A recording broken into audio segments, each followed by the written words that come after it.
Hello, ladies and gentlemen. Welcome to Calls. This is the 2026 Masters Data Dive Show.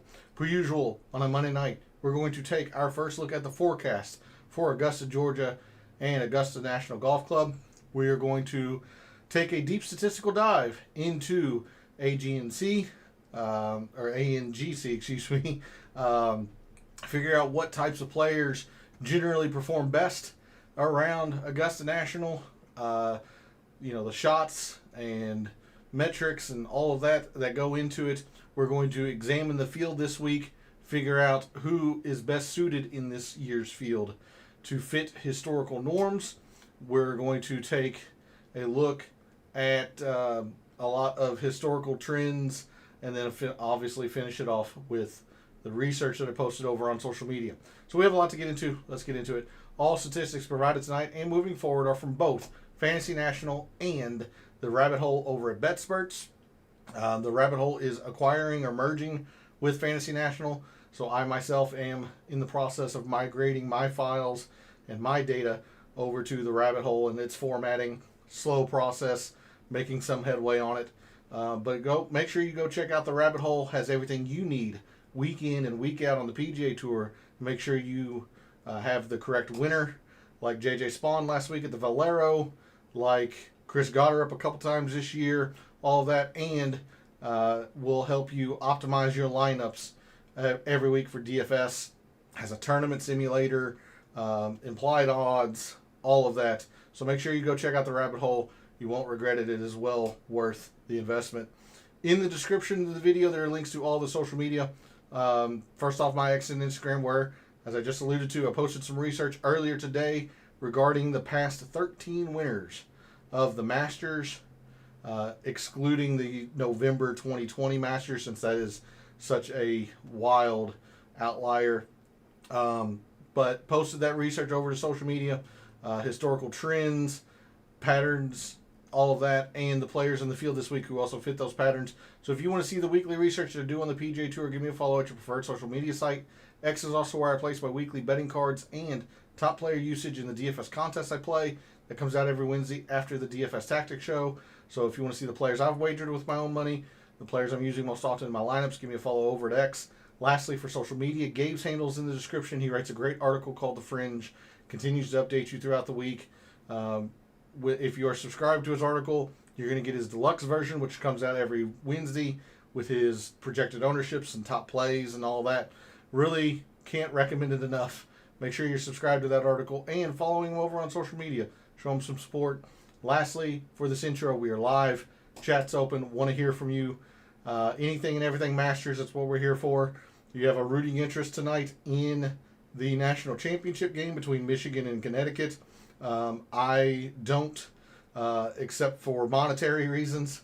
I do win a bracket challenge, a bracket pool, if you will, if Michigan were to win. So have some rooting interest there. But you want to talk about national championship, feel free. And then, of course, anything and everything Masters. Put your thoughts and opinions in the chat. If you're not able to catch a show live, put your thoughts and opinions into the comments. I'll always get to those as well. So let's get into it. Let's dig into the weeds of the data for the 2026 Masters. We're going to start, as we always do, on a Monday evening over at the extended forecast for Augusta National and the Masters this week. Good evening, Moss. Thanks for jumping in chat. Very much appreciated.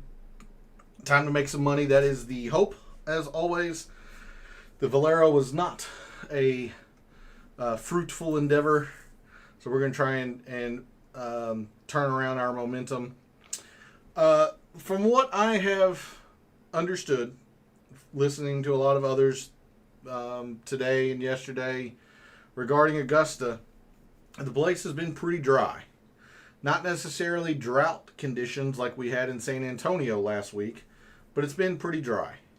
So it's going to be as fast and as firm as the course and the club wants it to be. No rain in the forecast the week of the tournament or week leading into the tournament. No rain in the forecast for the tournament. That said, there is the possibility of some strong winds particularly Thursday, maybe a little bit of Friday. Now, there is no wave advantage per se. We can maybe target the guys that are playing a little bit later on Friday. If this forecast were to hold, you would probably think that the latest of tee times on Friday would have the advantage. But there's not really a wave advantage to consider, as with 91 players, they are going to just play in one continuous wave starting on hole 1. So we'll have to keep an eye out for any possible changes to the forecast, or if this forecast holds, maybe we want to target the players that are playing the latest on Friday. But we'll have to see. Of course, we'll update this at the beginning of the show Wednesday night for the DFS Tactics. Saturday looks great. Sunday looks great. Highs in the 80s, low 80s. In fact, Thursday starts out fairly chilly, with temperatures in the mid-40s and only climbing to 70, which I imagine at this time of year would be slightly chilly. And it does look like the weather will warm up throughout the week. So there's a look at the forecast 2.5 days or so out from the start of the Masters. We now turn our attention to the rabbit hole over at BetSperts, and I am going to bring in the moderate and windy filter because we did see some wind in the forecast, particularly Thursday, maybe a little bit of Friday. If the winds do pick up, it'll be important to see who has been playing well in said wind. Do we have enough rounds for this calendar year? Yeah, looks like we do. 23 from Spieth. Most players have 16 to 20 or so. Yeah, let's just stick to 2026 then. Your top performers this calendar year in moderate and windy conditions: Matt Fitzpatrick, Ludwig, Jacob Bridgman, Sepp Straka, Bobby Mack, Xander, Colin Morikawa, Chris Gotterup, Akshay Bhatia, and Minwoo Lee are your top 10 in terms of performance in moderate and windy conditions this year. Let's see. A couple other things we'll do quickly in terms of review from last night. It's the Masters. It is going to play difficult. I will have to expand the time frame to the beginning of last year. Your top performers in or on difficult and very difficult scoring conditions: Scotty, Bobby Mack, Rory, Corey Connors, Tommy Fleetwood, Ludwig, Bryson, Harris English, Russell Henley, and John Rahm are your top 10 there. And then the only other filter that would make a whole lot of sense, we looked at performance in majors the past couple of years, but for tonight we'll just stick to difficult and perhaps long and very long courses. Top performers in long and very long courses: Scotty, Rory, Harris English, Tommy Fleetwood, Ludwig, Colin Morikawa, Bryson, Bobby Mack, Sam Burns, and John Rahm. So I am going to clear out these filters, and I am going to take us to the Augusta National course fact page. We talked quite extensively about this last night. We covered the scorecard, but we have a little bit of information here that we can look at in terms of in relation to the average full field or average course, not even full field course, just average course on the PGA Tour. Now, we don't have everything. So, for example, we don't have the proximity buckets like I was hoping to see and confirm Gabe's estimate of a third of their shots coming from 200 plus. We don't have a lot of the approach. We only have the bare minimum here, but something is better than nothing. So let's go ahead and take a look at this in terms of looking at Augusta National against the average tour event. The really only way Augusta National is easy compared to the average course is off the tee. You see players are gaining off the tee 15% more. It is pretty easy to hit these fairways. You can see that they are 20 yards wider than the average PGA Tour fairway, 54 yards wide on average here. Therefore, accuracy, good 10% more in terms of raw percentage, 11% really, 12%. Missed fairway penalty, not that bad here. Distance is a lot higher here, although I have some information that will be interesting to show that the Bombers, not necessarily the hard and fast way we want to go this week. So off the tee, fairly easy. I am probably going to focus on off the tee as opposed to, say, driving distance or total driving or good drives. I don't think I want to do anything in terms of accuracy just because these fairways are very, very easy to hit, generally speaking. Distance is probably the slight lean over accuracy, but we'll get into it. I just don't know how much off the tee is really going to matter. You're looking at approach, that's a different story. Approach, very difficult here. Almost a tenth of a shot, really. Almost double the difficulty in terms of approach shot overall. Very difficult inside 150 yards. A lot of that, again, attributed to the difficulty of the greens at Augusta National. Hitting the green is not easy at all. Only less than 60% here. Hitting the green from the rough is pretty darn impossible. Less than 39%. Approach is going to be a big factor. It generally is around Augusta National. We're definitely going to have a lot of focus in approach this week. Good evening, Hanka. Thanks for jumping to chat. Much appreciated. Fitz and Xander keep showing up as guys that look like strong contenders. I'll go into the research, towards the end of the show, but your thought process is spot on with what I was seeing in terms of historical trends. Hideki looking like your play so far. Yeah. I have mixed feelings about Hideki. So we can talk about Hideki after a little while. It's not that I don't think he can't contend. Obviously, he's won here before. I don't know. I just got mixed feelings on Hideki. I'm much more in agreement with Fitz and Xander, though. But it's good to see you in chat, Hanka. Very much appreciated for joining this evening. Do you have a rooting interest in the National Championship game? If you do, who is it? Are you alive in any of your bracket contests and all of that good stuff? We're going to have a lot of focus on approach. Around the green, also very, very difficult around Augusta National. Almost double the difference in terms of difficulty. Scrambling's not easy. Now, sand saves aren't the worst from around the green. It is really the fairway bunkers that you're trying to avoid at Augusta National. Those are set up to be true penalty shots, similar or akin to what you would see over at an Open Championship with those deep pot bunkers. Well, these aren't pot bunkers at Augusta National. They are deep and truly set up to be a penalty shot for those who go in them. So I don't know how much we're going to want to do with sand saves, particularly around the green, since it's not seemingly as difficult as a lot of the other things around Augusta are. But what we definitely don't want to ignore is around the green from the short grass.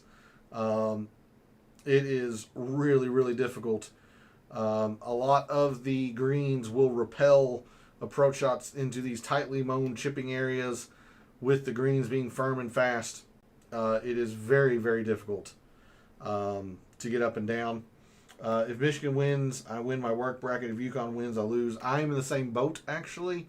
It's a tiebreaker, but I will come first or second in my bracket pool if Michigan wins and I do not get a dime if UConn wins. So I'm in the same boat as you, Hanka. Around the green in general is just very difficult around Augusta National, but I think we're going to have a pretty big focus on short grass, which I believe is what we did for Houston. So it might be interesting to see what we did for Houston, see if we can apply that here. Putting, also very difficult around Augusta National. Just any way you slice it up, 0 to 5, 5 to 15, 15 plus. 3-putt percentage is a lot higher here just due to the speed of the greens. So we're going to look at some 3-putt avoidance, the very few 1-putts. Yeah, we'll take a look at putting in a few different ways. The more I thought about it, the more I just like looking at, lightning fast greens, who can putt lightning fast greens the best. And then scoring wise, very few birdies, or I should say much fewer birdies around Augusta National than the average tour course. A lot more bogeys. Par 4 scoring here is very, very difficult. So we might want to look at some difficult par 4s. Just trying to get a gauge here in terms of the whole composition chart like Fantasy National used to have. 445, 350, 455. So you got technically 1011, 1021, 1022, 1023, 1024. Sorry, trying to do this in my head very quickly. 1034, 1044, 1045. So all of them mostly between 400 and 500 yards. Yeah. So difficult par 4s. I mean, the par 3s aren't easy either. You're going to have to take advantage of par 5. So we're going to probably look at all 3, par 3s, 4s, and 5s tonight. Not sure what will make it into the mixed condition model and whatnot, and what won't. But you can see just how difficult Augusta National is in totality with par 3s, 4s, and 5s, birdies and bogeys and all that. So it's not as much information as we normally have for a course, but something is certainly better than nothing. So we will take this info, what we've gathered here, and let's combine it with the Masters file that I keep year in and year out. Again, it looks like I'm dropping frames. I'm hoping it's not too bad on your end. I apologize if it is. I have tried to mess with some settings. Doesn't look like it has worked. So this is the Masters file that I keep. Very, very similar to the comparison course file that I compare week in and week out for a full field event. Sorry, just checking something in the background here, just very, very quickly. We take a look at our strokes gained here at Augusta National, and you can see iron play is the biggest factor. Now, this is only going back to 2019 for strokes gained. That's when the Masters started producing the strokes gained for the major 4 shot types, 4 major categories. But in those 4 years, iron play has been a very consistent, very solid metric. Putting is going to be very important as well, and it's been fairly consistent. But this is why I don't think as much for off the tee, because you've got a couple years here where it was a pretty significant low outlier, including last year with Rory winning. If we go back to the rabbit hole here, take a look at strokes gained. Sure, Rory always generally pretty good off the tee, but Justin Rose was, essentially field average, a little bit better than that. Scotty was less than field average off the tee and still finished top 5. It wasn't as mandatory, especially last year. Now, Scotty was probably the leader off the tee, second. But you see, like Tony Finau in 2024, excellent off the tee, but if you're not doing the other stuff well, it's not really going to matter. If we took a look at like Scotty, he was very good around the green, decent enough putter. Ludwig, a little bit of an outlier here. He was exceptional off the tee, but he was just exceptional ball striking 2 years ago. If we take a look at Rahm's win, Rahm probably led in off the tee, second. This one was a little bit more correlating in terms of how strong off the tee was. So it's interesting. Like I said, I don't think we're going to ignore off the tee, but it has clearly been the fourth of the four major shot types. The around the green has been very consistent other than the first year they tracked it in 2019. You remove that outlier, it grows quite a bit. So, yeah, off the tee has just been a little bit inconsistent. The years it's mattered kind of a lot. But 2 years, it hasn't mattered really much at all. In fact, let me bring up my other file, and I'll give you an idea on what some of these averages are. So this is, my normal course comparison file where we looked at this Valero, Byron Nelson, Houston, etc., etc. But I'll bring this off to the side. So, for example, the average full field course off the tee is 1.3. It's actually a little bit less here at Augusta. Now, approach 2.38, right at full field course average. Around the green is a 1.32 compared to an average of a 1.00. So heavy emphasis in around the green, and putting's a little bit less. But we're definitely going to have a lot of emphasis in these two. We're absolutely not going to ignore putting, but we're going to probably look at some specialty. What I mean by specialty is take a look at 3-putt avoidance, take a look at some lag putting, take a look at fast green, like lightning fast greens. I think that makes the most sense for me this week. We move to like driving, fairways, greens.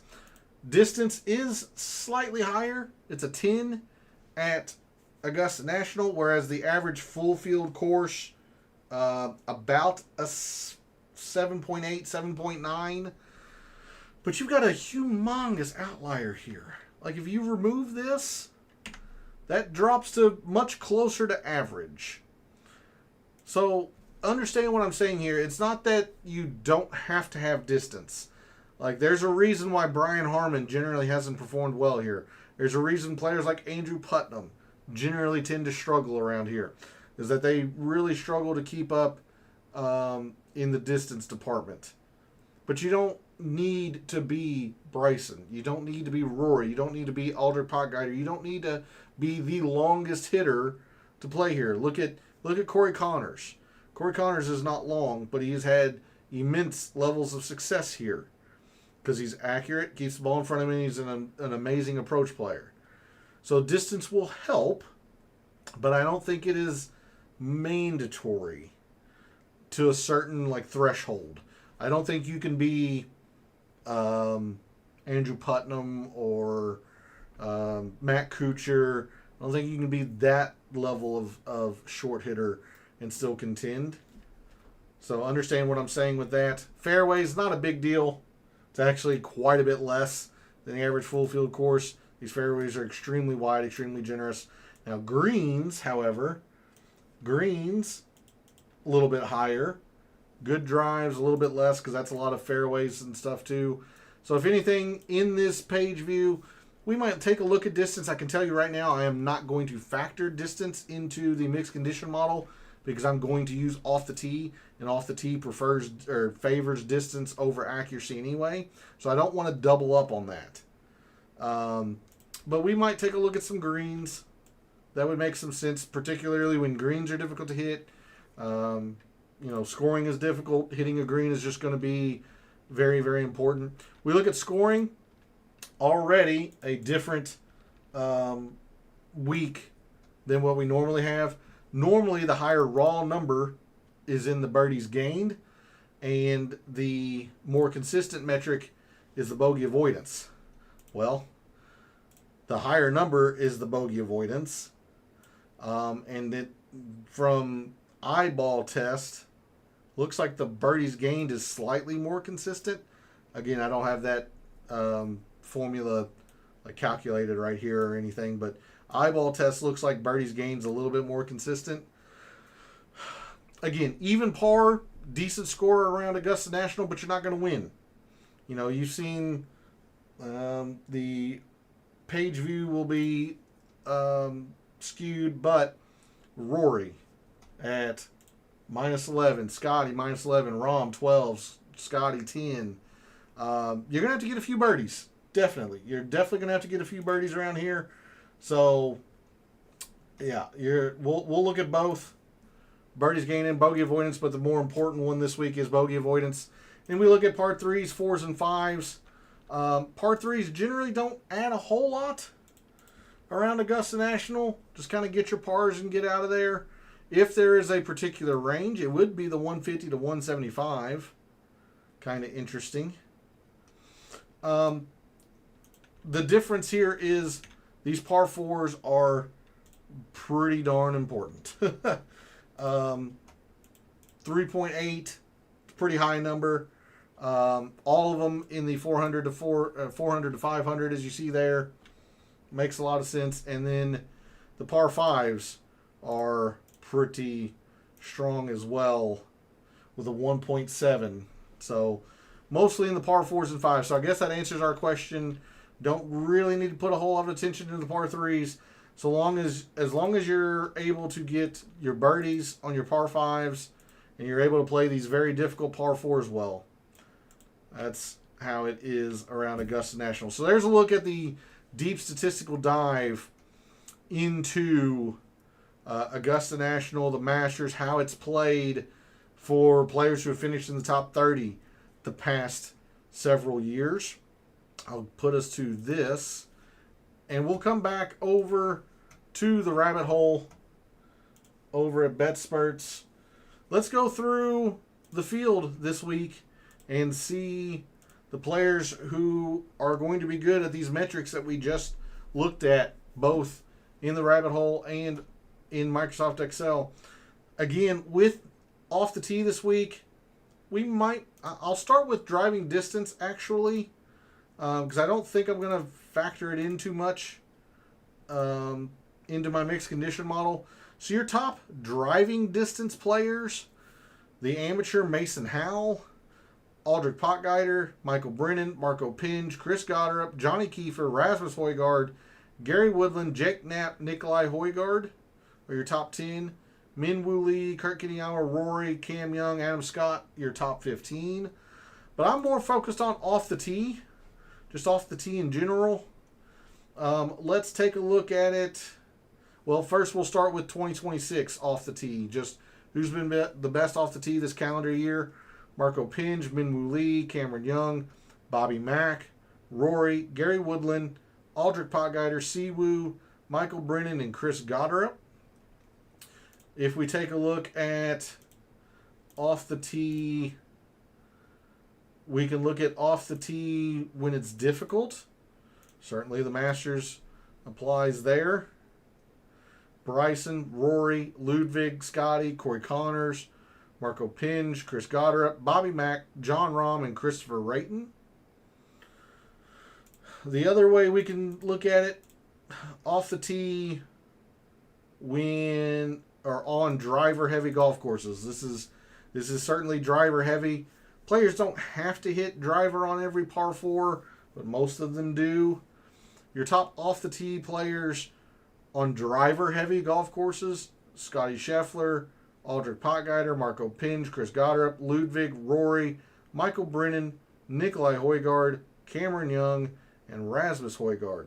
Just to give you an idea what some of these other courses are that force driver into these players' hands, like Waste Management really comes to mind. TPC Scottsdale really forces driver in a lot of players' hands.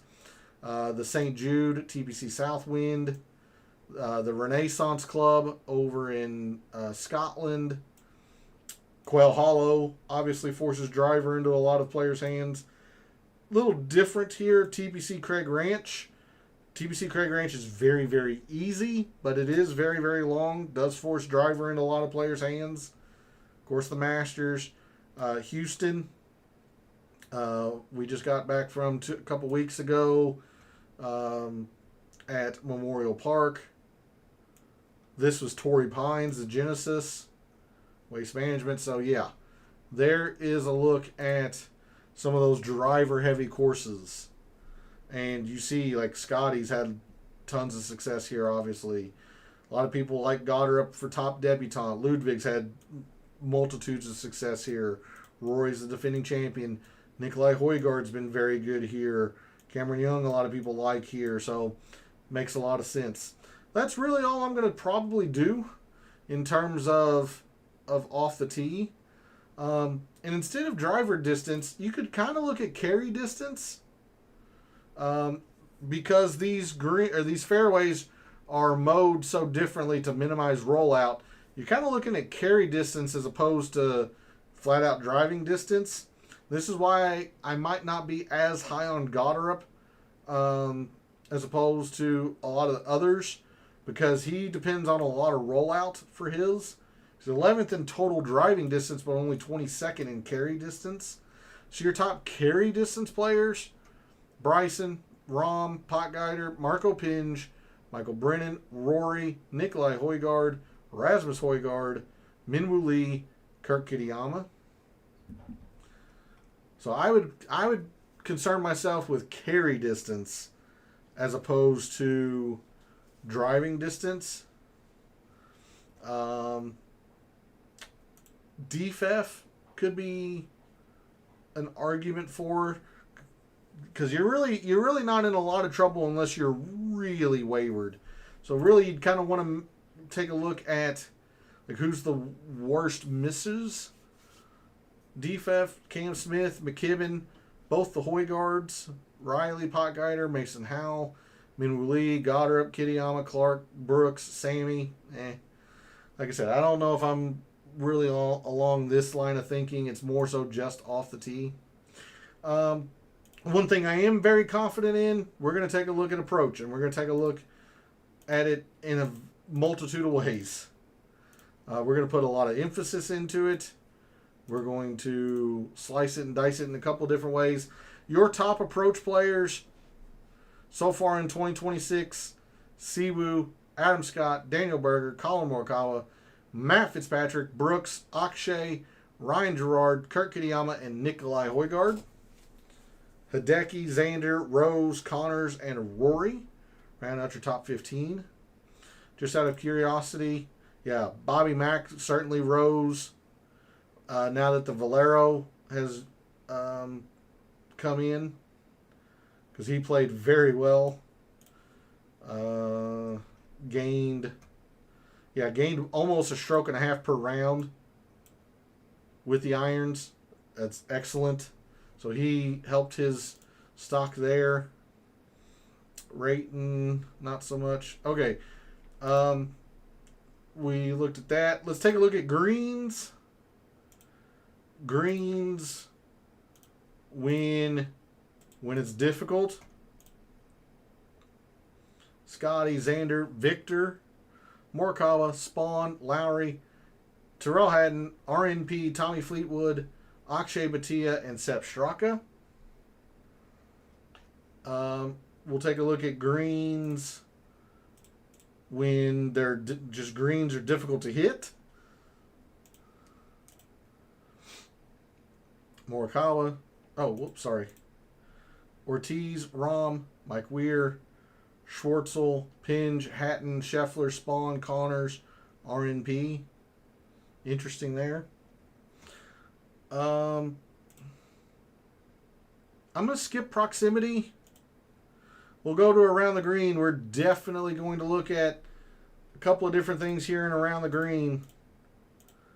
First off, who's just been good around the green so far in 2026? Tommy, Scotty, Nick Taylor, Harry Hall, Alex Noren, Ben Griffin, Justin Thomas, Jason Day, Hideki, and Ludwig. Fitz, Goddard, Rory, Minwoo Lee, Keegan Bradley, kind of rounding out your top 15 there. Let's take a look at scrambling from short grass. And let's go short grass.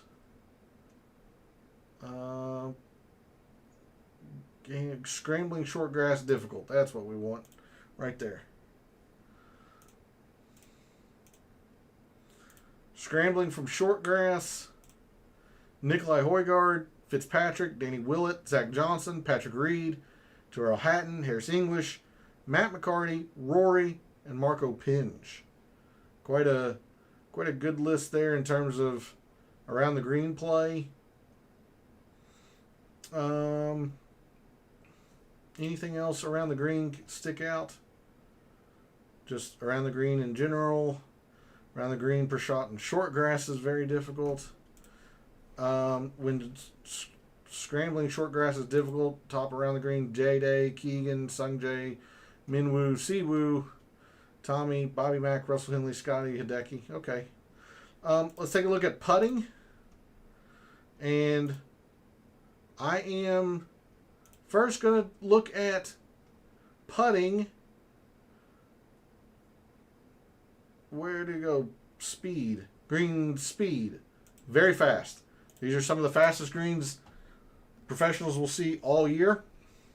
Your top putters on extremely fast greens: Sam Burns, Jake Knapp, Ben Griffin, Danny Willett, Max Grazerman, Matt Fitzpatrick, Harry Hall, Bubba. Again, it's only one tournament from the Masters last year. Zach Johnson, Cameron Young. 3-putt avoidance on very fast greens: Freddie Couples, Christopher Rayton, Haotong Lee, Harry Hall, Danny Willett, Tom McKibben, Burns, Johnson, Rahm, English, Fox. Okay.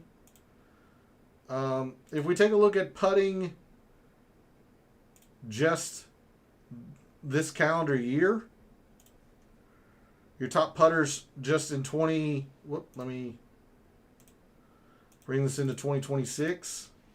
Bridgman, Knapp, Bobby Mack, Akshay Bhatia, Harris English, Rasmus Højgaard, Sam Burns, Scotty, Zach Johnson, and Nicolai Højgaard. 3-putt avoiders: Mason Howell, it's only one tournament. Sungjae, Bridgman, Knapp, Lowry, Willett, Nico Echeverria, great 3-putt avoider.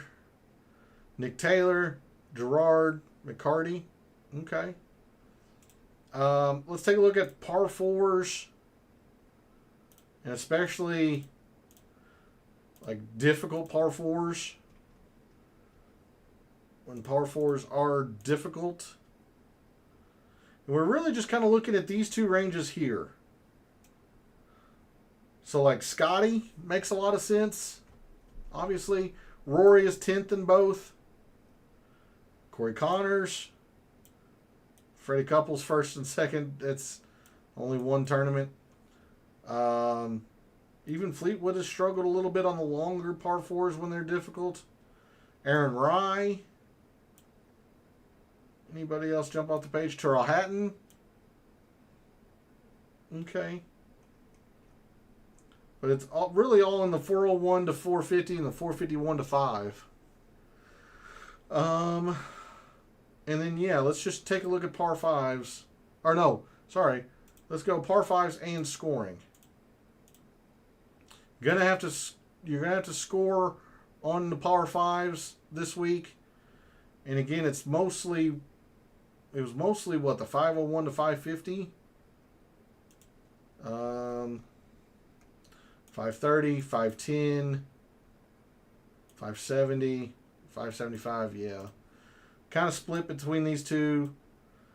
Jake Knapp, Minwoo, Scotty, Chris Goddard. Anybody stand out here? Henley, Harry Hall. Again, just looking at these two mostly, these two ranges. And then we'll finish it off with a little bit of scoring. Both we'll do difficult and very difficult. We'll look at birdies. Birdies when it's difficult: Bryson, Haotong Lee, Scotty, Ludwig, Rory, Harry Hall, Alex Noren, Bubba. It's only one tournament from the Masters last year. Akshay, Sam Burns, Justin Thomas. Bogey avoidance when it's difficult, Scotty, Haotong Lee, John Rahm, Connors, Henley, Rory, Bobby Mack, Tommy Fleetwood, Bubba, again only one tournament, and Terrell Hatton. All right. Let's bring us back to the strokes gained page here and then clear out the filters. We're going to go over to Microsoft Excel and examine how well the field has played at Augusta National going back to 2012. I go back to 2012 because that is how far back Fantasy National went. So, you see Ludwig has played twice in the past 13 years. Oh, before I forget, this is omitting the 2020 Masters when it was played in November. That is such a huge outlier of a Masters. You know, DJ winning at whatever it was, 20 under. You don't see that. So I just omitted it just to let you all know for your information. So Ludwig's played twice. Average finish of 5th. Scotty, strokes gained total leader here the past however many years. 5 years especially. Collins played well. John Rahm's been really good here. Spieth, a couple of missed cuts, but it's played 11 times. He knows the course. Xander's played well. Unfortunately, the file that I have, I've not incorporated the strokes gained. That is my apologies. I will definitely start doing that next year when I switch everything over to the rabbit hole. But if we take a look at, say, distance, like, for example, like Colin has played very well here. He doesn't have a lot of distance. Like Jordan Spieth has not been the biggest bomber. Aaron Rai had played okay. Was it last year or 2 years ago? It was very short. Distance helps. Rory, John Rahm, Ludwig, Scotty, but it's not mandatory. Even Xander is closer to field average in terms of distance than he normally is on or at a regular, tour course or tour event. So let's go ahead and just sort on birdies and bogeys. I'm going to sort on the bogey avoidance. I want bogey avoidance, largest to smallest. And we'll look at birdies as well. So again, Ludwig, Scotty, Spieth. Rahm has avoided a lot of bogeys. Hasn't gained as many birdies though. Xander, Cam Smith avoided a lot of bogeys. Colin Morikawa has been very balanced.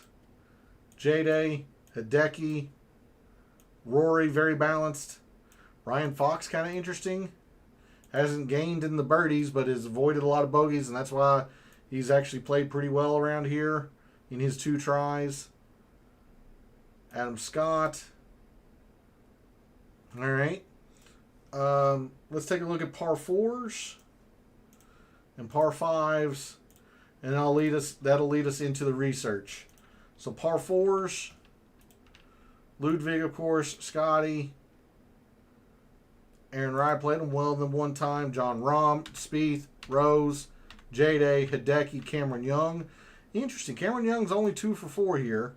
Not a whole lot of success, but hard to argue that he is in much better form now than he's been other times coming into the Masters. So he's an interesting case study. Colin, Rory, Tommy, Scott, Reed. Okay. And then finally par 5s. Who's performed the best at the par 5s at Augusta? McNeely, it's only one time. There's Scotty, Ludwig, Nikolai Højgaard. Brooks taking advantage of the par 5s around Augusta. Rory, Spieth, Rose, Fox, English, Reed. Okay. All right. I understand that isn't a whole lot to go on. I apologize for that. But let's go into the research that led to what I posted over on social media. So let's start with the winner matrix. This is performance at the Masters in the years leading up to the win. Rory completing the Grand Slam last year, but it had tremendous amounts of success. I mean, what is this? 1, 2, 3, 4, 5 straight top 10s in the 2000 teens. Runner-up in 2022. A whole lot of success. Scotty, whole lots of success. Nothing outside the top 20. John Rahm, maybe not the year before he won, but 4 straight top 10s. Hideki, top 10, top 10, top 15. Tiger Woods, we all know about his success at Augusta. Patrick Reed, a little bit of an outlier here. His best finish only a top 25. But in the years since, he's been phenomenal. So, clearly figured something out in 2018 and has kept going. I'm just looking in the years leading up to his win, but to a player's win. But Patrick Reed has been exceptional since the win as well. Sergio had quite a bit of success. Danny Willett, only one time, it was a 38th. A little bit of an outlier. Jordan Spieth has played generally pretty well around here, runner-up and then win. Bubba, not the greatest. But I want you to notice the commonality between almost all of these winners. Look at the year prior to them winning. All but one. And that was Patrick Reed in 2018. All but one of your past Masters champions, past 13, made the cut in the previous year's Masters. So any wager you're looking to make for the Masters this year, a pretty darn good bet that they made the cut at last year's Masters. So that was the first thing I noticed. Make the cut at the previous year's Masters. What else? All but Bubba and Willett, all of them had a prior top 25 within 3 years. Actually, Tiger didn't. Reed did. Sergio did. 11 of your 13. Whoops. 10 or 11 out of your 13 had a top 25 at the Masters within 3 years of their win. So go back to 2025, 2024, and 2023. Make sure the player that you're wagering had a top 25 at Augusta in one of those 3 years. Preferably a lot of success. Look at Rory, 2 top 25s. Scotty had 2 top 20s. Rahm had several top 10s. So make sure they've got continued success. Sure, they can have an off year, 27th, 32nd. I mean, even Patrick Reed missed the cut the year before, but at least had an amount of success. Bobby Mack is looking more and more interesting to me now. Could be. So there's another pattern that I saw, that most of these champions had a prior top 25 within the past 3 years. Let's take a look at their performance in majors the previous year. And this is going chronologically, so, the Open was the last major played before the Masters, and then the U.S., and so on and so forth.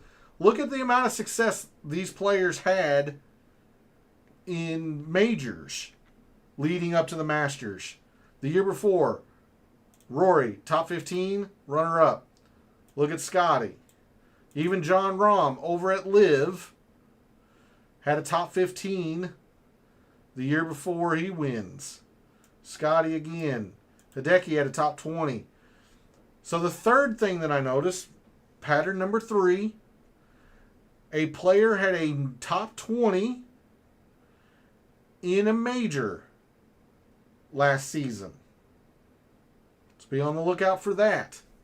Let's take a look at how the players played in their most recent event. Notice, every single one of them made the cut in their previous event. Now, some of these were no-cut events, sure.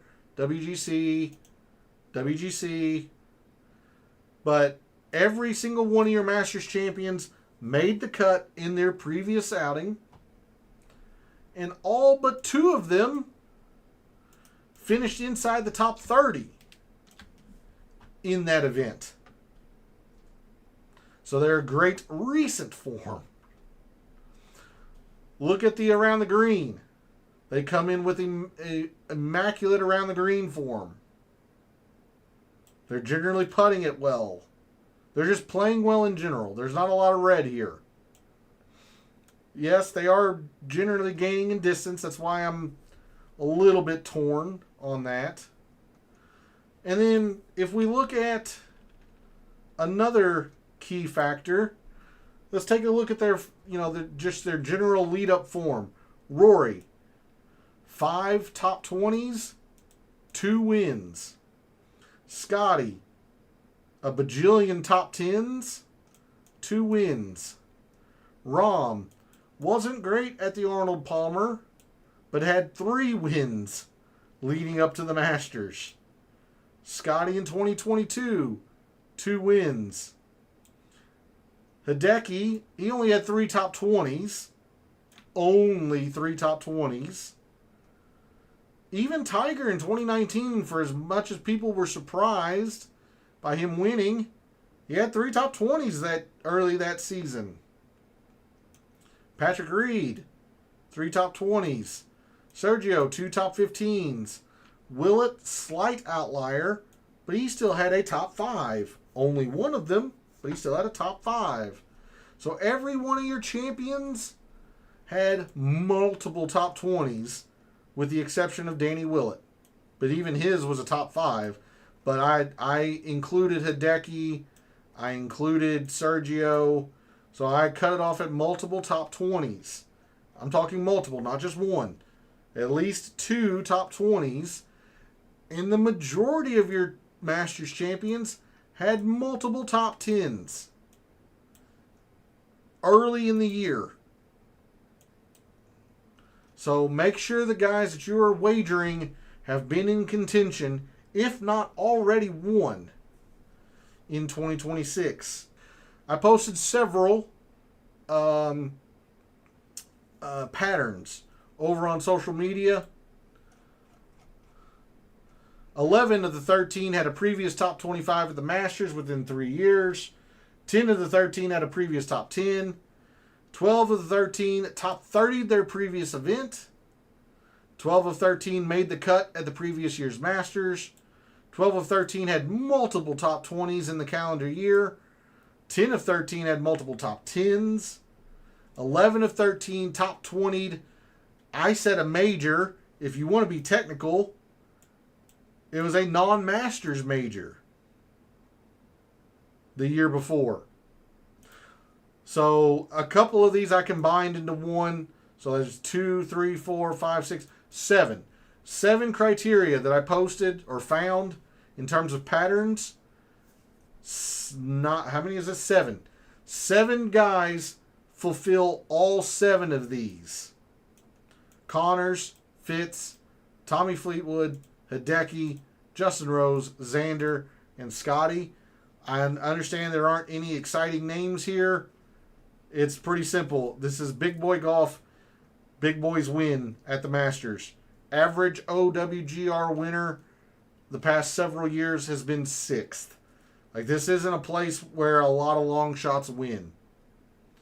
There is always the outlier, Danny Willett, etc. But for the most part, your favorites win at Augusta. The only issue with a couple of these, like Corey Connors, his top 10s are highlighted in red because he doesn't have any top 10s.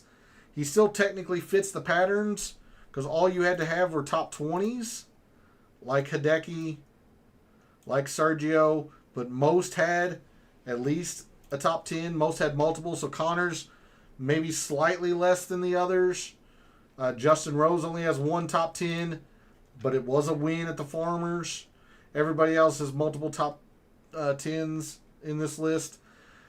The 3 live guys, they qualify if you take out the previous events from PGA Tour, since they're not on the PGA Tour. So if you take out top 30 the previous event, multiple top 10s and top 20s in the calendar year. Again, I don't collect live stats. So they very well could have top 20 or top 10 on the live. I don't collect them. But DeChambeau, Tyrrell Hatton, and John Rahm fit these 4 criteria. So that is what the research led me to today. That's going to be it for a Data Dive show this evening. Thanks to Moss and Hanka for jumping in the chat. Very much appreciated. Apologies for the dropped frames. I am definitely going to have to work on that tomorrow on my quote-unquote off day, or the day that I'm not streaming, and try to shore up why I'm dropping these frames and lagging and all that stuff. So I apologize, and I appreciate your patience with that. Thanks to you two for jumping in chat. Thanks to everyone else out there who tunes in, watches, listens, supports the channel by liking the videos, commenting, and subscribing. I always appreciate it. I love what I do. Taking a very in-depth look at golf statistics, giving you a statistician and data analyst view of what he sees, trying to help us all win a little bit of money in the process. Again, I posted this research over on social media. If you want to, I ask that you, if you like that, go over, give it a like. If you like what you see, give me a follow over there. I post research every week on the PGA Tour, most weeks. Thanks again for all the support.